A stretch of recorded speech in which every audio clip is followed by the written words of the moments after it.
कि एक त्रिपुरा के लड़के की चाकुओं से गोद कर हत्या कर दी जाती है। दीपक गोस्वामी जी का जो कमेंट है, ऐसे ही सांप्रदायिक लोग हिंदुस्तान में भरे हुए हैं।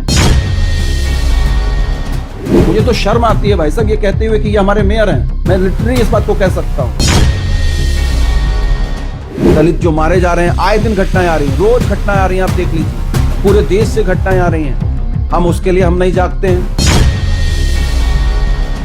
बांग्लादेश में अल्पसंख्यकों पर हुए हमले और हत्याएं देहरादून में हुई नस्लीय हत्या से जुदा है क्या? वहां का विरोध जायज और यहां खामोशी क्यों? आज हम बांग्लादेश के हत्याकांड जो कि एक युवक का हुआ है, वहां पर दलित युवक का, उसको लेकर भारत में तमाम तरीके के विरोध हो रहे हैं, उस पर हम लोग बातचीत करेंगे। बांग्लादेश में जो अल्पसंख्यक हैं, चाहे वहां के बंगाली हिंदू हों, चाहे क्रिश्चियन हों, चाहे बौद्धिस्ट हों या अन्य लोग हों, करीब करीब टोटल अल्पसंख्यकों की आबादी 12% के आसपास बनती है जी। तो हमले वो सिर्फ हिंदू बंगालियों पर हो रहे हैं ऐसा नहीं है। बहुत सारे ऐसे भी उदाहरण निकलकर आए हैं जो चरमपंथियों के निशाने पर बांग्लादेश के बुद्धिजीवी, पत्रकार, एक्टिविस्ट, रंगकर्मी, फिल्मकार और जो भी जनता की आवाज को उठा रहे हैं, जो भी वहां पर अल्पसंख्यकों के अधिकारों की रक्षा करने की बात कह रहे हैं, वो मुस्लिम समाज के ही बहुतायत लोग हैं, उनको भी निशाना बनाया जा रहा है। तो आज का हमारा जो पूरा विषय है, वो विषय यह है कि सांप्रदायिक तौर पर जब राजनीति चरम पर होती है तो क्या हालात होते हैं। पाकिस्तान उसका एक उदाहरण हो सकता है, अफगानिस्तान उस कट्टरता का एक उदाहरण हो सकता है। ऐसे अन्य दुनिया के बहुत सारे मुल्क हैं जिन्होंने किसी भी कट्टरता को इस्तेमाल करते हुए अपने आप को, अपने देश के संचालन को उसके अधीन करना चाहा, उसकी दुर्गति हमारे सामने है। हमारा सीधा मामला यह है कि बांग्लादेश में जो अल्पसंख्यकों पर अत्याचार हमले हो रहे हैं, उस पे भारत निश्चित तौर पर अपनी निगाहें बनाए हुए है और जगह जगह विरोध प्रदर्शन भी हो रहे हैं। अगर हम तराई की बात करें खास तौर पर, तो चूंकि बंगाली आबादी बहुत ज्यादा है यहाँ पर, इसलिए भी एक सेंटिमेंट के तहत विरोध हो रहा है। दूसरा, भारतीय जनता पार्टी का एक एजेंडा है और वो अवसर तलाशने की जो बात हमेशा रहती है भारतीय जनता पार्टी की राजनीति में इस तरीके के मामलों में। तो बांग्लादेश है, इसलिए मुस्लिम कम्युनिटी सामने है, तो उसका एक राजनीतिक ध्रुवीकरण के हिसाब से फायदा लेने की भी कोशिश हो रही है। तब हम कह रहे हैं कि जब हम बांग्लादेश के अल्पसंख्यकों के हमलों के खिलाफ हैं, पुतला फूंक रहे हैं, सड़क पर उतर रहे हैं, तो अपने ही देश में जो नस्लीय हमले हो रहे हैं, अपने ही देश में आदिवासी जनजाति समाज के लोगों पर, वंचित पिछड़ा समाज के लोगों पर जो हमले हो रहे हैं लगातार तेजी से, उन पर हम खामोश क्यों रहते हैं। अभी ताजा उदाहरण कुछ रोज पहले का देहरादून का है कि एक त्रिपुरा के लड़के की चाकुओं से गोद कर हत्या कर दी जाती है। तो देहरादून की क्या घटना है, पहले वो ब्रीफ हम शीतल से ले लेते हैं। हाँ जी। त्रिपुरा के निवासी एंजल चकमा, जो कि देहरादून की यूनिवर्सिटी में एमबीए का फाइनल ईयर कर रहे थे, या हम ये कह सकते हैं अपने सपनों का आखिरी साल पार करने वाले थे। एक शाम यानी कि 9 दिसंबर का वो अपने भाई के साथ बाजार में कुछ खरीदने के लिए गए, लेकिन देहरादून के स्थानीय लोगों ने उनके ऊपर अभद्र टिप्पणी की, यानी कि जिसे हम नस्लीय टिप्पणी कह सकते हैं, जैसे कि चाइनीज, मोमोज, चिंकी ऐसे। और इसका विरोध एंजल चकमा ने किया, कहा कि हम भारतीय ही है। इसके बाद वहां के स्थानीय लोगों ने उनके ऊपर हमले कर दिए, कड़े से चाकू से उनको गोदा, उनके सर पे और गर्दन पे हमला किया, जिसके बाद 17 दिन उनका इलाज चला और 26 को उन्होंने अपनी आखिरी सांस ली अस्पताल में। उत्तराखंड जिसे कि देवभूमि कहा जाता है, जहां अतिथियों को कहते हैं कि देवो भव, उस जगह पे उनका ये हाल क्या गया। वो इतने 17 दिन क्या सोच रहे होंगे कि मेरी गलती क्या थी कि मैं लोगों से अलग दिखता हूँ। देहरादून की इस संवेदनशील, अति संवेदनशील घटना पर जिसने झकझोर कर रख दिया है और यह बताया है कि हमारे जो देवभूमि कहा जाता है उत्तराखंड को, उसकी जड़ें कितनी कमजोर हो चुकी हैं, कितना सांप्रदायिकरण यहाँ की राजनीति में हो चुका है, यहाँ की फिजा वो कितनी जहरीली हो चुकी है कि हम अपने ही मुल्क के लोगों को नहीं बचा पा रहे हैं। त्रिपुरा से कोई एजुकेशन लेने के लिए यहां पर आता है और उसको यहाँ की नस्लीय हमलों का और जो नस्लवादी लोग हैं, ये फांसीवादी दौर है, इसी को फांसीवाद कहा जाता है। जी। लोग पूछते हैं हमसे कि फांसीवाद क्या होता है। यही नस्लीय हमले कि आप किसी के बुनावट से, किसी के कपड़ों से, किसी के कद से, किसी के चेहरे से, किसी के कलर से आप ये अंदाजा लगाते हैं, किसी के खाने पीने से, किसी के रहन सहन से आप उसकी तुलना कर रहे होते हैं। यही नस्लीय हमला है। और नस्लीय हमला जब इस कदर देहरादून की सरजमी में आ चुका है, यहां की हवा में घुल चुका है, तो इसके परिणाम निश्चित तौर पर घातक होने ही होने हैं। 4 लोगों ने हमारी पुलिस ने अरेस्ट किया है, लेकिन मुख्य आरोपी अभी भी गिरफ्त से बाहर है। बांग्लादेश में बहुत कुछ उथल पुथल मची हुई है। 18 दिसंबर को दीपू चंद्र दास की हत्या हो जाती है, जलाकर उनको मार दिया जाता है। जो दंगाई हैं उसको आप हिंदू मुसलमान से मत देखिए, वो दंगाई हैं, वो कट्टरपंथी दंगाई हैं। वो कह सकते हैं कि साहब इस्लामिक राष्ट्र की ओर बढ़ना चाहते हैं, लेकिन बांग्लादेश की जो लोकतांत्रिक शक्तियां हैं उसमें बड़ी आबादी मुस्लिम समाज की है। वो लगातार उनसे जूझ रहा है, लड़ रहा है, और अल्पसंख्यकों को सुरक्षा प्रदान करने के लिए बांग्लादेश के ही जो मुस्लिम इंसाफ पसंद लोग हैं, जो अमन पसंद लोग हैं, जो लोकतांत्रिक चीजों में यकीन करते हैं, वो आज भी सड़कों पर उतरे हुए हैं। सेम स्थिति 25 दिसंबर को भी होती है। एक अमृत मंडल एक लड़का है, उसको भी भीड़ इकट्ठी होकर पीट पीट कर मार देती है। लेकिन ये 2 नाम हमको बंगाली हिंदुओं के समझ पे आते हैं। पर एक वो नाम जो मुस्लिम युवक है, जो वहां का तख्ता पलट करने में या उस पूरे मूवमेंट को छात्र नेता है, उस छात्र नेता की भी इसी तरीके से हत्या हो रही होती है। और उस हत्या के प्रतिक्रिया स्वरूप पूरे बांग्लादेश में एक बार फिर से 10-15 दिन पहले एक विरोध प्रतिरोध शुरू हो जाता है और हमले अल्पसंख्यकों पर शुरू हो जाते हैं। उस छात्र के बारे में थोड़ा सा बताइए। उनका नाम शरीफ उस्मान हादी है, जिनकी गोली मारकर हत्या कर दी गई है। उसके बाद ये भीड़ की जो है हिंसक प्रवृत्ति भीड़ ने अपनाई ढाका के सड़कों पर। पलाश विश्वास जी जो वहां के मामलों के बहुत जानकार भी हैं। वाजिब सवाल, बांग्लादेश के अखबार, कवि, साहित्यकार भाषा आंदोलन से अब तक धर्मनिरपेक्षता और लोकतंत्र की लड़ाई में लगातार अल्पसंख्यक उत्पीड़न का विरोध करते रहे हैं। जो वहां के साहित्यकार हैं, पत्रकार हैं, एक्टिविस्ट हैं, रंगकर्मी हैं, फिल्मकार हैं, जो भी इंसाफ पसंद लोग हैं, और निश्चित तौर पर अगर 88% आबादी वहां मुस्लिम आबादी है, तो वो अल्पसंख्यकों के अधिकारों के संरक्षण का जो लड़ाई लड़ रहे हैं, आज से नहीं, बहुत पहले से, दशकों से, वो मुस्लिम समाज के लोग ही लड़ रहे हैं। और आप अगर इस गूगल का इस्तेमाल करेंगे और देखेंगे कि 1971 से लेकर आज तक कितने पत्रकार, साहित्यकार, एक्टिविस्ट, रंगकर्मी, फिल्मकार, जनपक्षधरी जो ताकतें हैं, जो वहां की वैज्ञानिक और तर्कशील लोग हैं, आप पाएंगे कि 80% मुस्लिम एक्टिविस्ट मारे गए हैं, इन कट्टरपंथियों के निशाने पर रहे हैं, और आज भी वो मारे जा रहे हैं। एक फारूक महफूज साहब हैं, जो बांग्लादेश के बहुत चर्चित गायक हैं। अच्छा। जिनको हम जेम्स के नाम से भी जानते हैं। जेम्स के नाम से आप सर्च करेंगे तो आ जाएंगे। वो मुस्लिम हैं, लेकिन उन्होंने हिंदी गाने गाए हैं, गाते हैं वे, और वे मानते हैं कि साहब लोकतांत्रिक तरीके से देश चलना चाहिए, और जिस नफरत की आग में बांग्लादेश है वो नहीं होना चाहिए। तो एक प्रोग्राम था उनका स्कूल में, उस प्रोग्राम में सैकड़ों की तादाद में लोग थे, कट्टरपंथी, चरमपंथी वहां पर आते हैं, वो हमला बोल देते हैं, और फारूक महफूज साहब प्रोग्राम नहीं कर पाते हैं, उनको दौड़ा दौड़ा कर वहां से भगा दिया जाता है। तो जो कट्टरपंथियों के निशाने पर वहां के मुसलमान भी हैं, वो मुसलमान जो वहां की असल आजादी के लिए लड़ रहे हैं, वो मुसलमान जो अमन चेंद पसंद लोग हैं। दीपक गोस्वामी जी का जो कमेंट है, ऐसे ही सांप्रदायिक लोग हिंदुस्तान में भरे हुए हैं, ऐसे ही सांप्रदायिक लोग बांग्लादेश में भरे हुए हैं। इन्हीं सांप्रदायिक लोगों की वजह से बांग्लादेश आज अपनी मूल्य मान्यताओं को, लोकतांत्रिक चीजों को खो चुका है, और हिंदुस्तान में भी उन मूल्य मान्यताओं, उन संविधान की दायरों की चीजों को नष्ट करने की कोशिशें हो रही हैं। वो लिख रहे हैं दीपक जी, 60 साल पुरानी गंदगी साफ होगी तो कचरा बाहर आएगा। किसके लिए लिख रहे हैं और क्यों लिख रहे हैं? हिंदू अब जागा है तो बांग्लादेश से आए उन्हें बाहर करा जाएगा तो मिर्ची लगनी स्वाभाविक है, बांग्लादेश पचा नहीं पाएगा। मतलब आप, ये जो आम धारणा है ना, जो तराई में बसे बंगालियों को लेकर भी एक आम धारणा है कि साहब ये खैरात में आए हुए हैं, या ये जो है घुसपैठ करके आए हुए हैं पूरी तरीके से। उनका अपना एक संवैधानिक दायरा रहा है भाई, वो पूरी पॉलिसी के तहत आए हैं।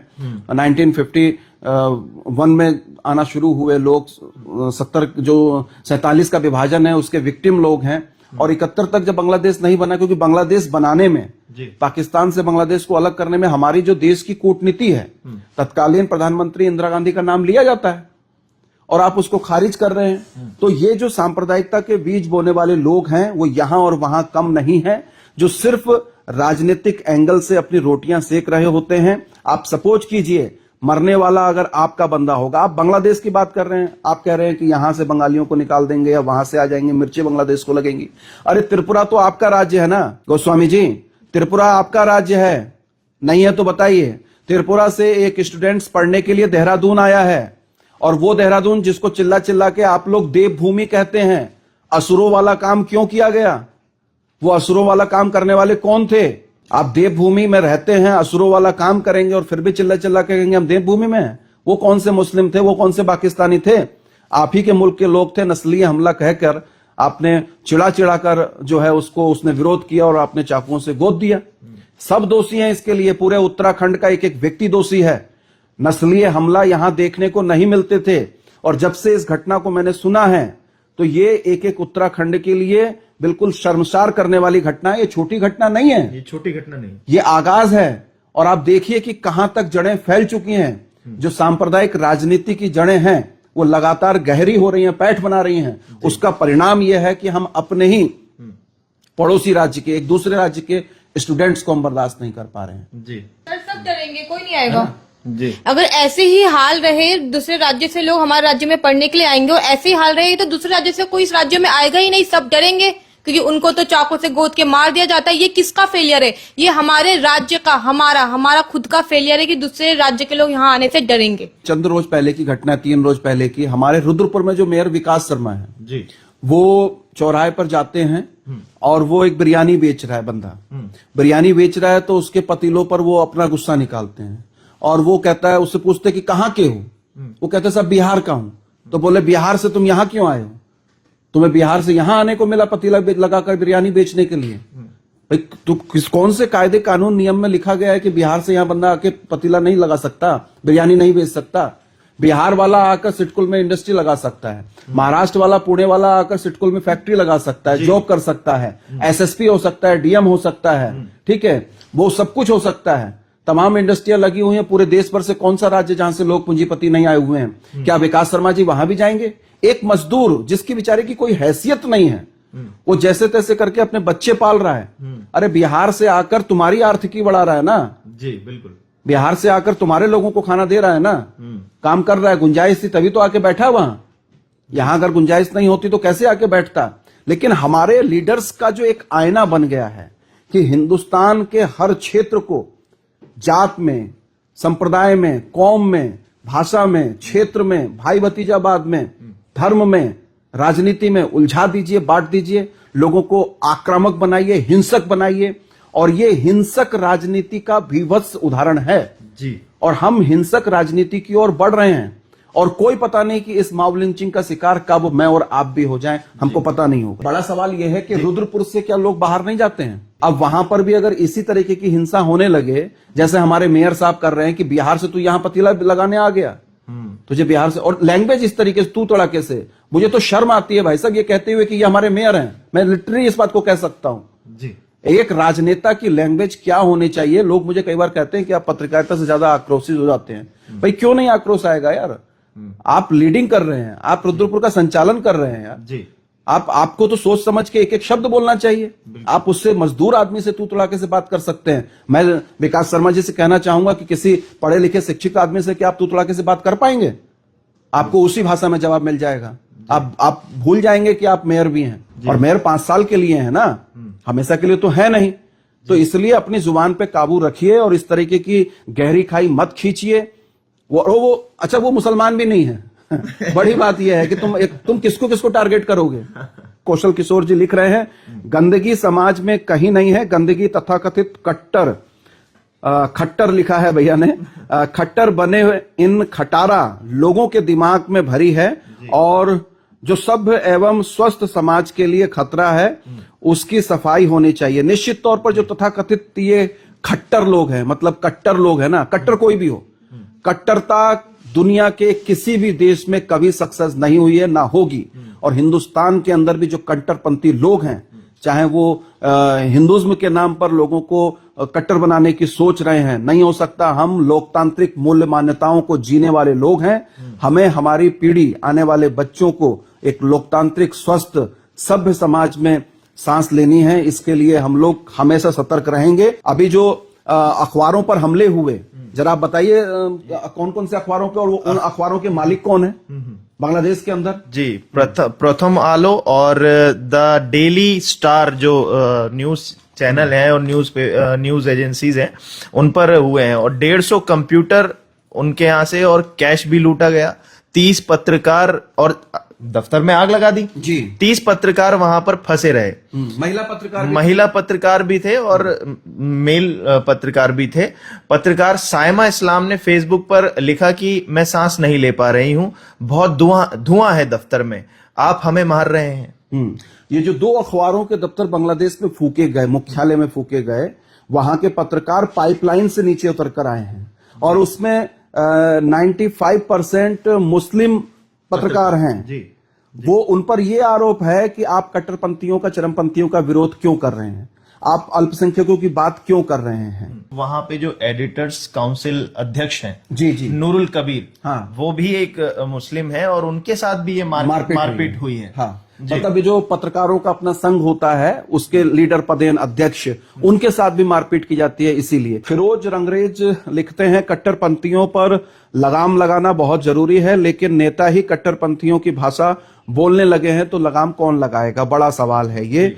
बांग्लादेश के तमाम जितनी भी चीजें हो रही हैं बांग्लादेश में, उसके लिए आप सोनिया फेलो की एक बुक है, the frog and the fellows, वो आप पढ़ सकते हैं, जिसमें वो सारी चीजें आपको क्लियर हो जाएंगी जो बांग्लादेश में घटित हो रही हैं।